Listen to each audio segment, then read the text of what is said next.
A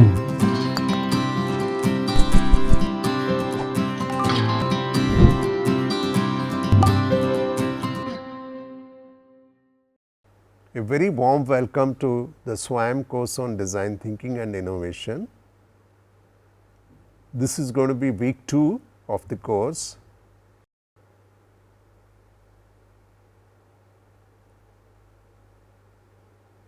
Section A2, week 2.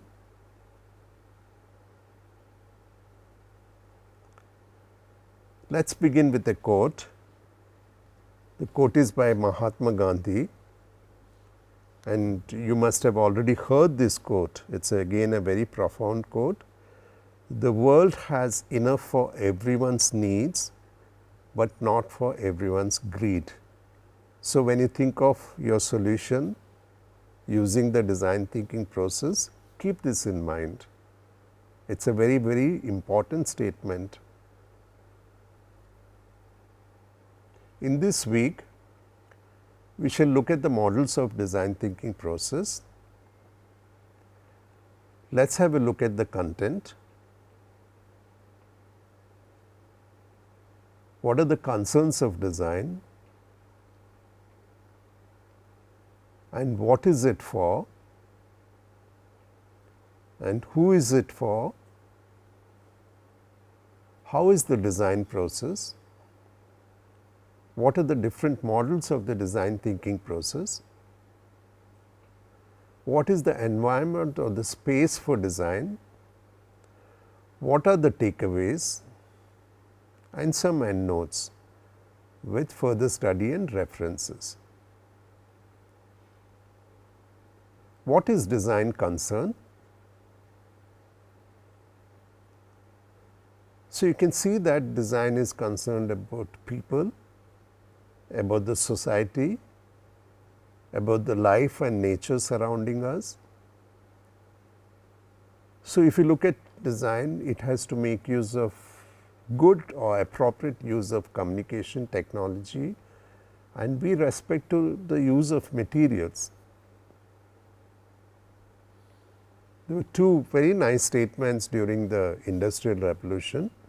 Form follows function by Louis Sullivan, which basically says that the form is dependent on what the product does. It is very much dependent on that. It is very much connected to what it does. The other is a very profound statement, less is more, by Mies van der Rohe.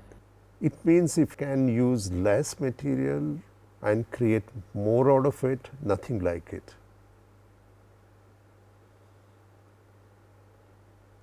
Design for what?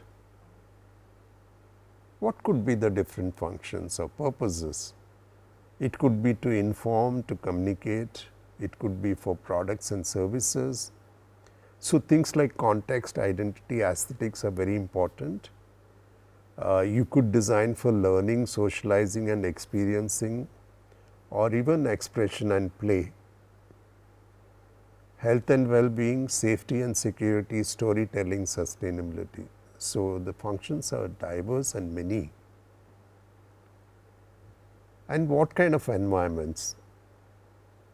Okay, you can design it for all kinds of environment, from schools to hotels to hospitals to homes to metros to airports to railway stations or transportation hubs, parks, gardens, footpaths, roads, bridges, rural and urban sectors.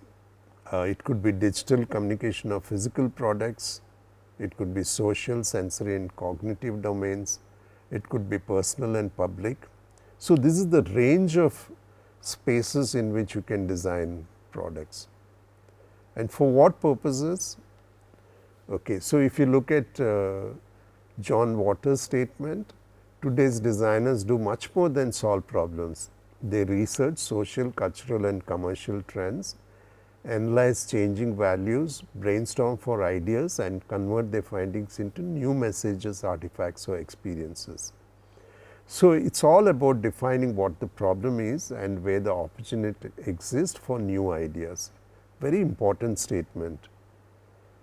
At entrance to IDC, you will see that design eases our relationship with the environment, linking creativity and innovation to human need, and using an iterative design process to come out with sustainable solutions.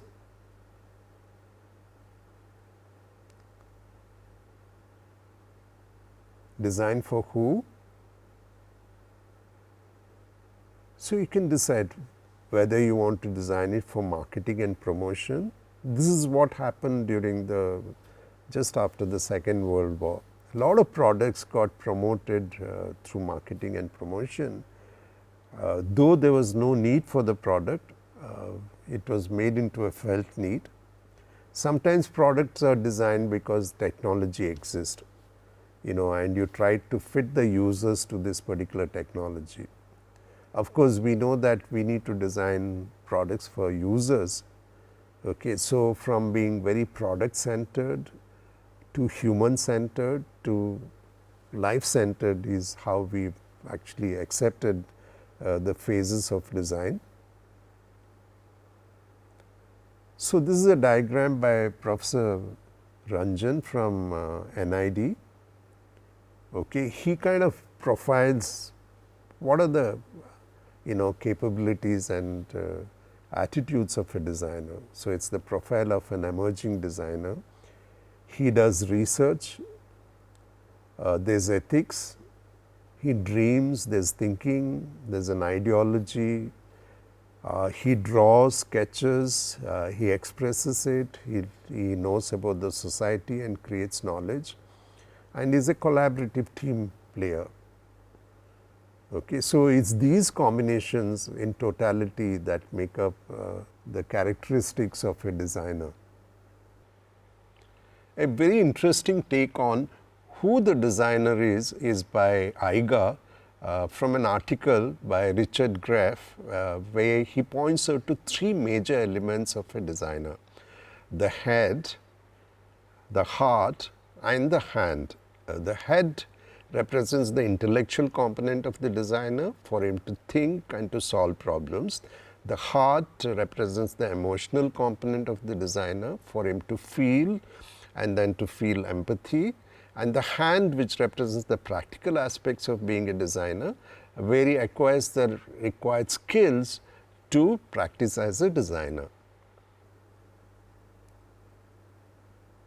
How is the design process? We have done this in the section 1 in design process. So, it involves research, analysis, ideation, build or doing it, testing it, and then implementing it. So, for research you have to look at many places and come out with a few cases of opportunities, which again if you look at it, you have to diversify, think of many ideas and probably take one or two further, and make a prototype of it, test it. Depending on the feedback, you iterate that design and finally implement it.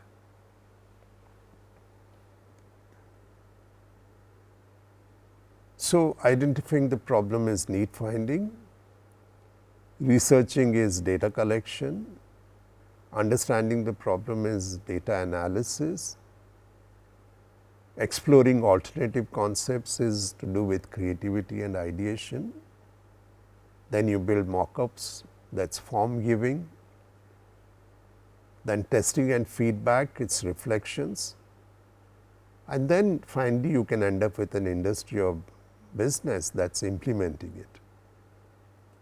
So, you have the diagram on the right side to complete the picture. So, the design process has to do with research, analysis, ideation, building, testing it and implementing it. So, the research means you look at users, environment and artifacts, analysis with inferences and design opportunities, ideation with creativity and explorations, building with doing the detail and development, testing is you iteratively get feedback and reflect upon it and back to trying to do it all over again. and implementers finally produce it through a business or an industry. So, there are few keywords which are coming into this particular slide. The first is cooperative and collaborative. Cooperative means that you take different responsibilities during the design process with your colleagues, and let us say one does this part, the other one does the other part, and you put it together. Okay. And as against this, collaboration means you work at the same time. Like for example, for brainstorming or ideation, you sit together as a team together and think of these things. Okay. So, cooperative and collaborative are very, very important aspects of the design process. Okay. We also have two more keywords, participative and iterative. Participative, it means that you bring in the users at different stages of the design process.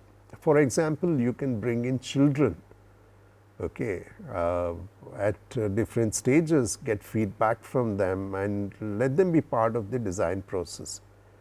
Okay. So, their feedback will let you know whether something is working or not.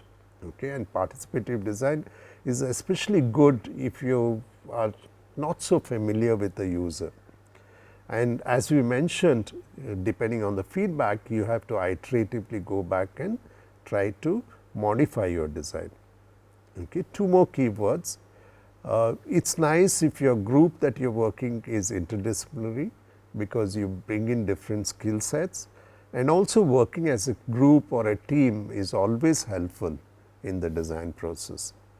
The design process is known as the user driven design process or user centered design process.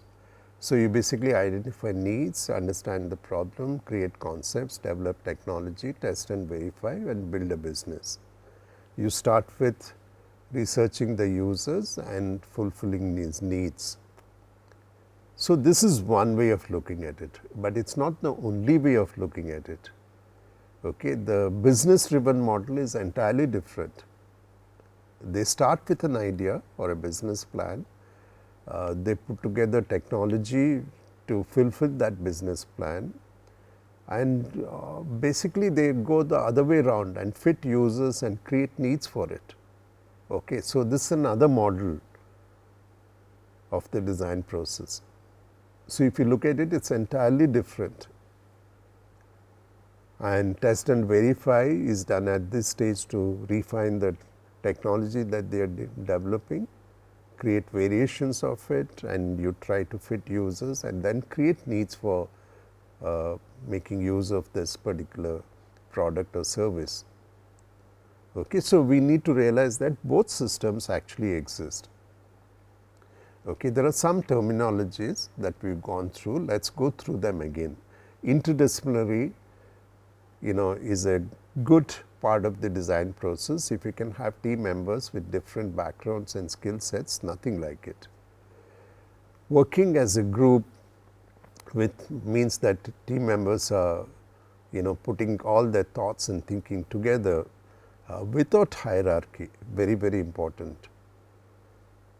Cooperative, that means you share the workload, each one does his own bit and you all put it together.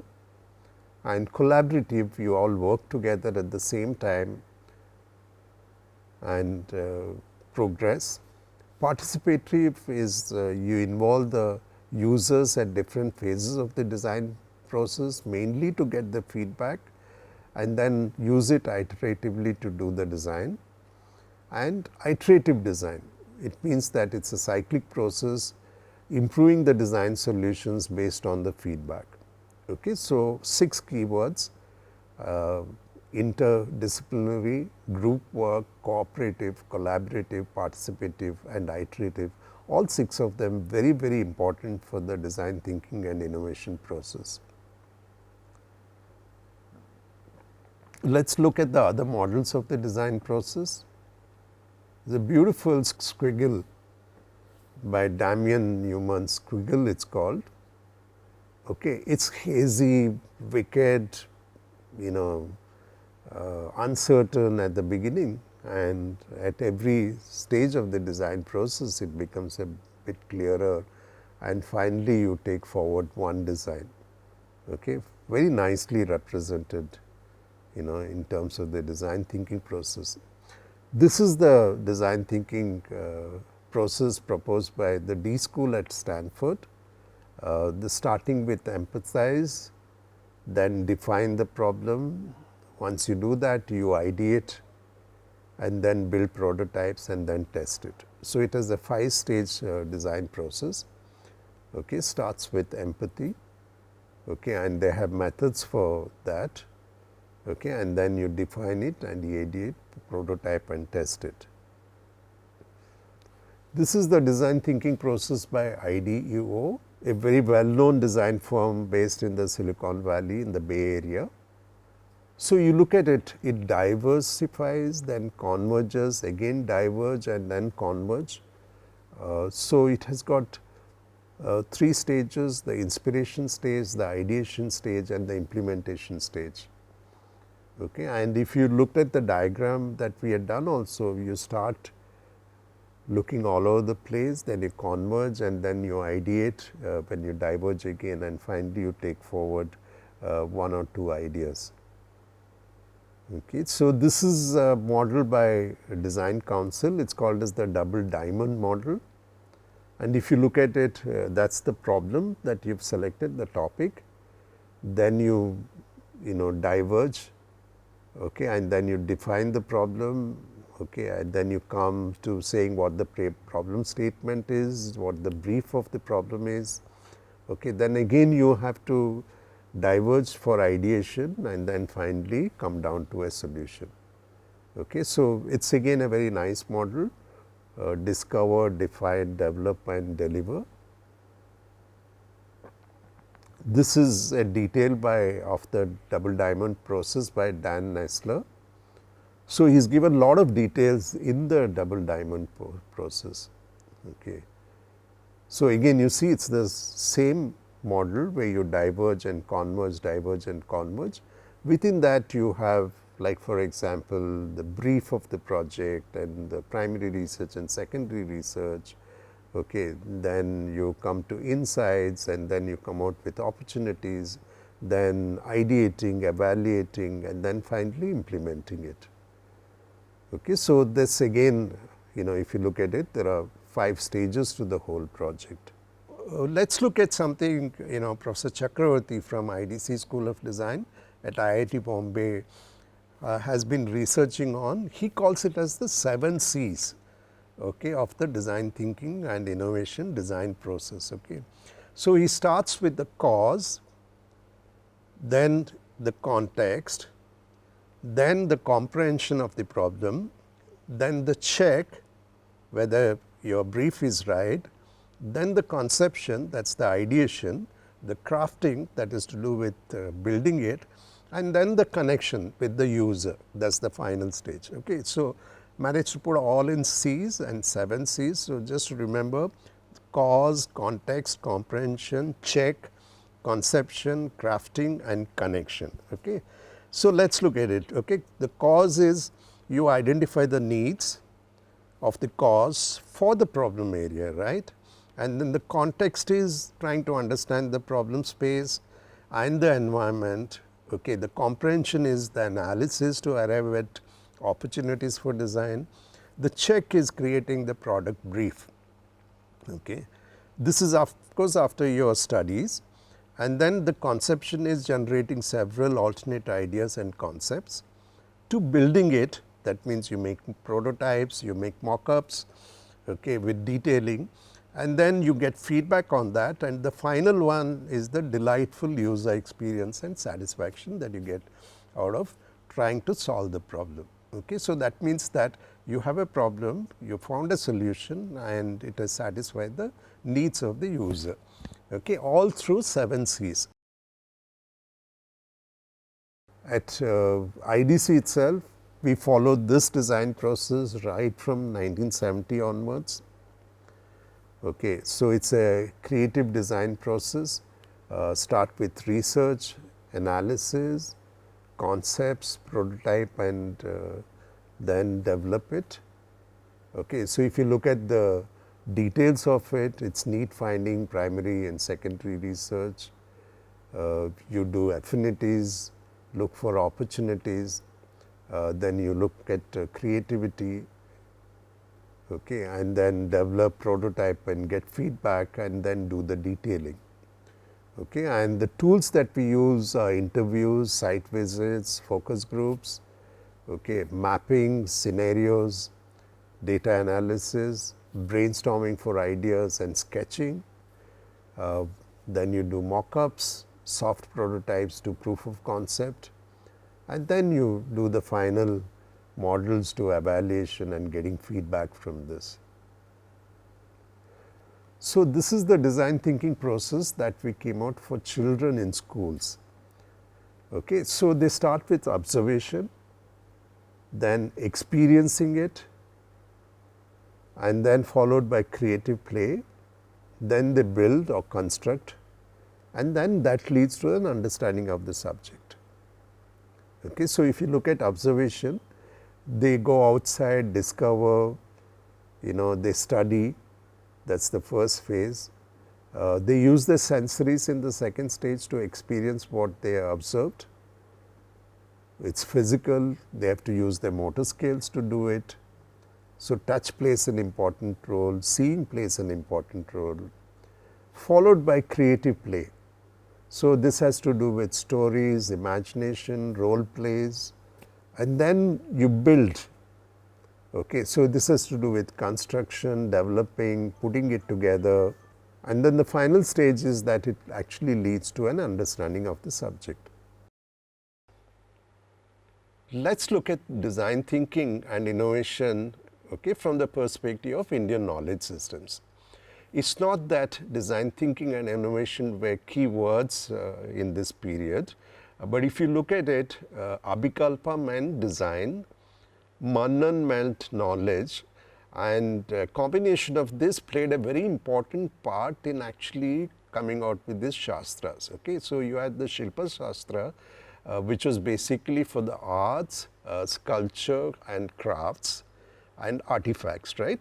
And then you had the Vastu Shastra, which was about space, it was about architecture and built spaces, and Natya Shastra, which was about performing arts. Okay. So, you had all the three, okay, and if you look at what it contained in terms of knowledge it provided, okay, it provided a system and a structure for practicing these arts. Okay.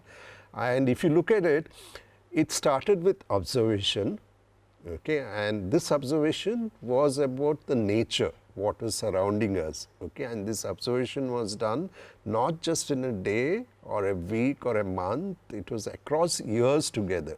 So, this experience is something that went into forming these shastras. Okay.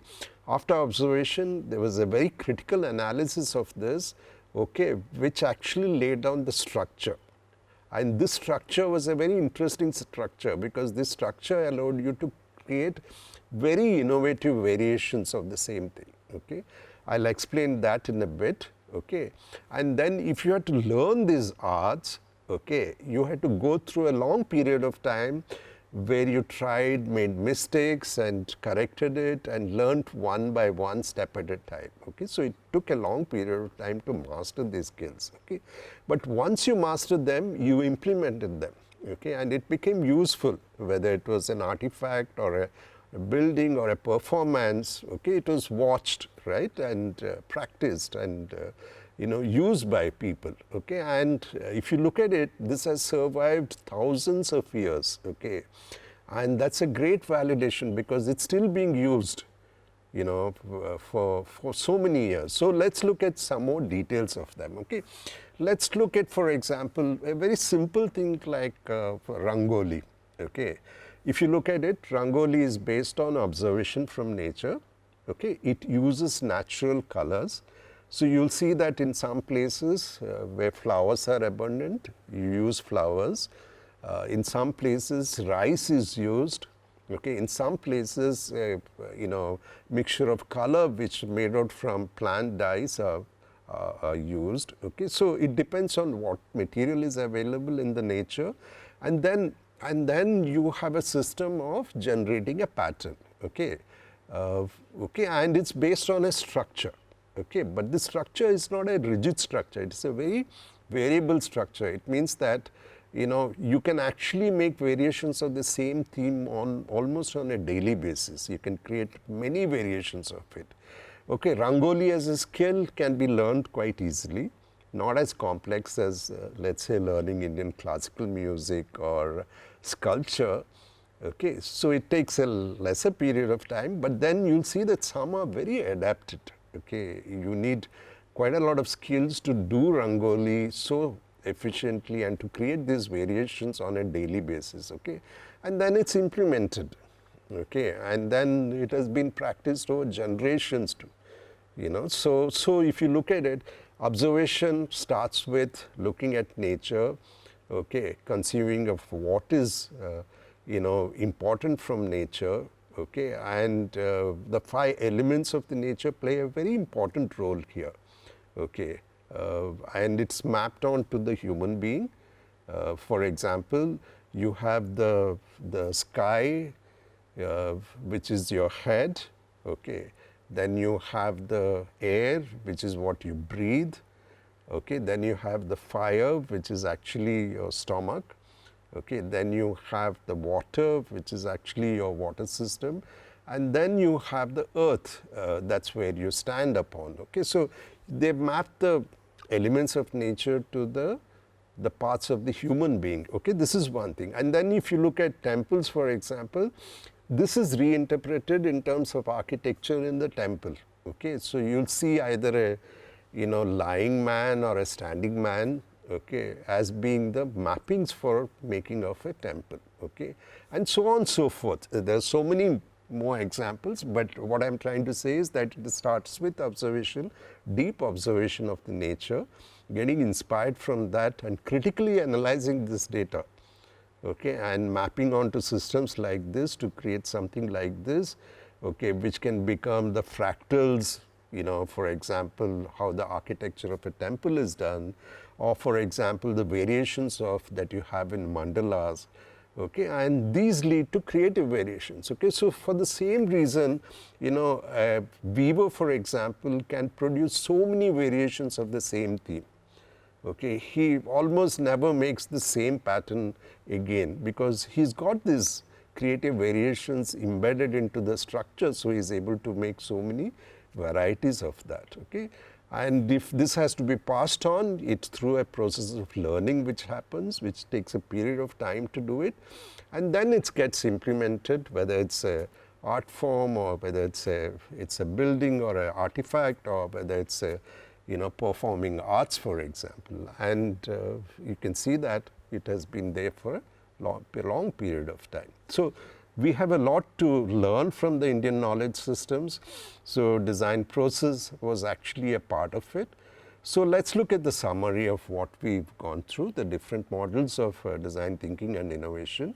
Squiggle by Damien was a very interesting variations of it. Then you have the design thinking as practiced by D-School. D-School and IDEO made design thinking as a process very popular. There's the double diamond by Design Council that we had a look at, and the detail of this by Dan Nestler. And we have had our own design thinking and the 7 C's by Professor Chakravarti, where he breaks up the design process into all words starting with C's. Okay, and we also had a look at the design process that was followed at the IDC School of Design for a very long period of time, from the 80s onwards.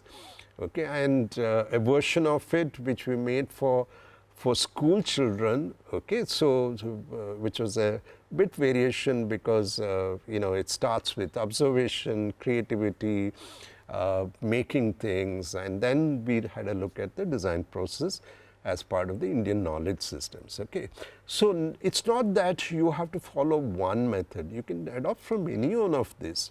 Okay, depending what you, so whatever is comfortable, please follow that. Okay, and we need to look at the person behind design thinking. It was actually Herbert Simon, okay, who proposed design as a way of thinking, okay, and it was in his book called The Science of the Artificial, published a long time back, 1969. Okay. So, he said that you have to look design as a science, okay, and it's need to be looked at as a way of problem solving, and it's also a way of thinking. Okay. So, according to Simon, the proper study of mankind is the science of design. Okay. So, it has to do with people, it has to do with users. So, that's I think the important statement that he made. And to design is to devise courses of action aimed at changing existing situations into preferred ones. So, that means that you are making a small change which makes a big change in terms of innovation. Okay. So, you are bettering the situation by means of design.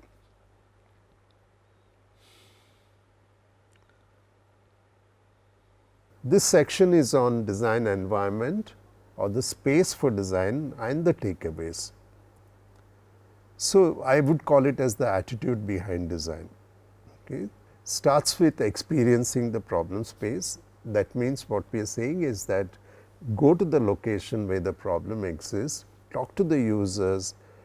That is a very important thing. So, you kind of experience what the issues are. It is always nice to have a interdisciplinary team to solve the problem.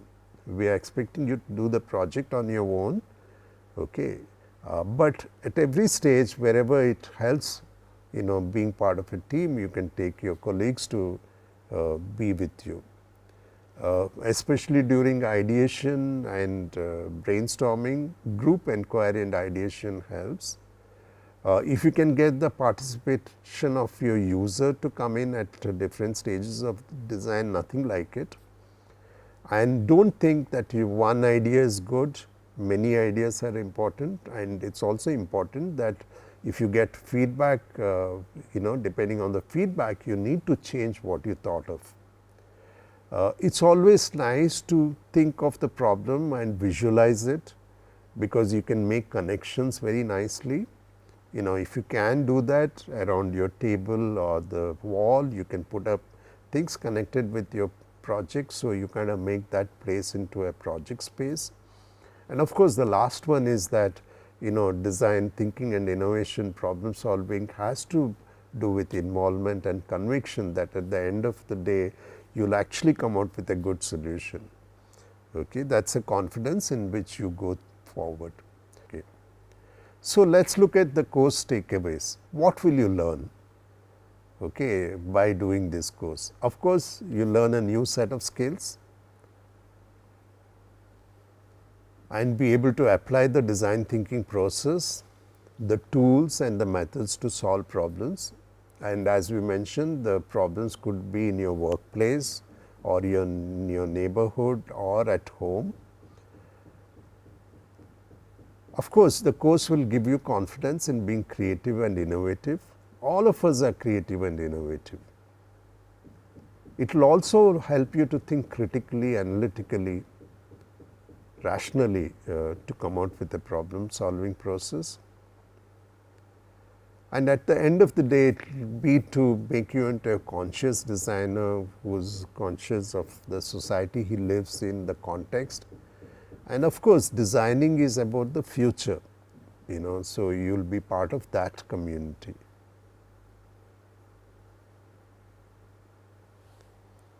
So, just the ending notes. We know the story about Newton sitting under the tree and the apple falling on his head, and he is coming out with the laws of gravity. Same is the very nice story about Archimedes in his bathtub getting the idea, and he runs out of the bathtub. Yeah. So, apple must have fallen on many people's head, but they did not think of the laws of gravity. Yes, so many people have taken baths, but the ideas did not come to them. Okay. So, if you look at it, it is very similar to the design thinking and innovation process. Each of them had a problem.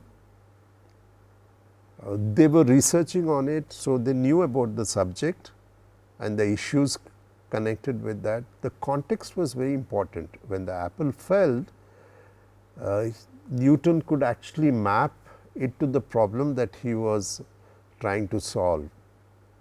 Okay. And he had visualized the problem, right? There was a mental map of the problem, and the apple falling actually made the connection. So, if you look at it, there is a definition of the problem that one is trying to solve. Research and understanding gives you the world view. The environment and the users provide the context. What we do with the tools, the problem space visualizing is the one which creates the mental map of the problem space, and the insights and the design opportunities that we do out of user research is the one which will make the connection to the problem and suggest a solution. So, let us looking ahead, at one point of time human strands were very important, which we use for agriculture and military purposes. Okay. Then this human skills became very important. So, we used it for arts and crafts to express ourselves, and then human knowledge became important, and science and technology had the strength because of this. And as we move forward, human creativity becomes very important. So, that will give rise to imagination and form giving. So, again further study and references. I am giving the same references that we gave in the first week. dsource.in/DTI is very important. dsource.in has further references and summary of the course design thinking and innovation. It has many case studies. There are courses, design courses, tools and resources, followed by this book, very important book, Design Thinking in Process and Methods, and also easy to read book and very informative book, The Design of Everyday Things. Okay. So, I will end with this quote by Picasso: I am always doing that which I cannot do. I am always doing that which I cannot do in order that I may learn how to do it. So, it is very important for us to think of a problem space. We do not know what the solution is, but you have to work towards it, and in working towards it, I am hoping that all of us will learn something about how to do it. So, thank you again for listening. So, this is week 2. We are talking about the design process. This will be followed by the tools and the project and the case studies.